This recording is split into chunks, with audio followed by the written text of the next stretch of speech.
کوئٹہ میں بے روزگاری اور تنگ دستی سے پریشان اپنے بچے فروخت کرنے والے مقامی فنکار نصیر احمد شہی کے بعد اب بلوچستان کے دیگر فنکار بھی اپنے مسائل کا حل تلاش کرنے کے لیے سول سیکریٹریٹ کوئٹہ کے چکر لگاتے دکھائی دے رہے ہیں۔ مقامی فنکاروں کا کہنا ہے کہ ہم مختلف اوقات میں سرکاری سطح پر اپنے فن کا مظاہرہ کرتے رہے ہیں، مگر اب تھیٹر کلچر ختم ہو جانے کے باعث ہم بے روزگار ہیں اور نان شبینہ کے محتاج ہو چکے ہیں۔ پھر اس میں 2020 کو اس لوگوں نے یہ ڈی میٹنگ کیا، اس میں اس کے لیے وزیر اعلیٰ یام کمال نے اس کو فنڈ دیا، بولا اس کو یک مشتہ دو یا جیسا کرو ضعیف المریوں کو۔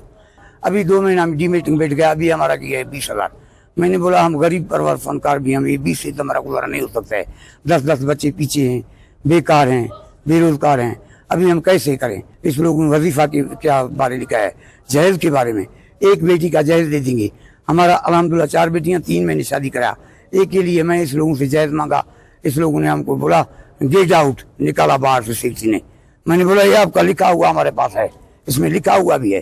اس کے بعد میڈیکل کا دیو بابا ہم بیمار ہے، بولے جاؤ جو دکھا ہم کو باہر نکالا۔ گزارش کرتا ہوں وزیر اعلیٰ بلوچستان سے، ہمارا انشاءاللہ تعالی آپ لوگ ہمارا مدد کرے گا، اللہ آپ کو خوش آباد کرے۔ ہم جو ہے کرتے ہوئے آ رہے، یہ سارے سرکاری ہم لوگ کرتے ہوئے آ رہے، اور لہٰذا ابھی کچھ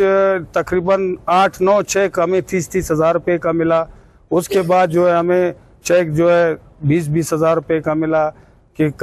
سیکرٹری صاحب نے کہا کہ ڈائریکٹر صاحب نے کہا کہ بھائی یہ لوگوں کا جو ہے 20 ہزار کیا جائے۔ ہم لوگ غریب لوگ ہیں، ہم لوگ فنکار لوگ ہیں، ہم لوگوں کا کوئی نوکری نہیں ہے، کوئی جاب نہیں ہے، تاکہ ہم لوگ اپنے بچوں کو گزارا کر سکے، اور یہی کر سکتے ہیں تاکہ جیسا نصیر صاحب نے جو ہے امام شہی نے اپنے بچے لایا، ابھی ہم لوگ بھی مجبور ہو کے ہم لوگ بھی اپنے بچے لا کر پریس کلب کے سامنے کھڑا کر دیں گے کہ بھائی ان کو بھی آپ لوگ خریدو، تاکہ ہم لوگ ان لوگوں کو نہ کھلا سکتے نہ پلا سکتے۔ اپنے مسائل کی داد رسی کی غرض سے سول سیکریٹریٹ کے چکر لگاتے مقامی فنکاروں نے مزید کہا کہ اگر کلچر ڈپارٹمنٹ کا یہی رویہ رہا تو ہمیں بھی مجبوراً اپنے بچے فروخت کرنے پڑیں گے، لہٰذا ان کا مطالبہ ہے کہ فنکاروں کے ماہانہ وظیفے پر کٹ نہ لگایا جائے اور کلچر ڈپارٹمنٹ سے اقربا پروری کو ختم کرتے ہوئے مستحق فنکاروں کی امداد کی جائے۔ وش نیوز، کوئٹہ، بلوچستان۔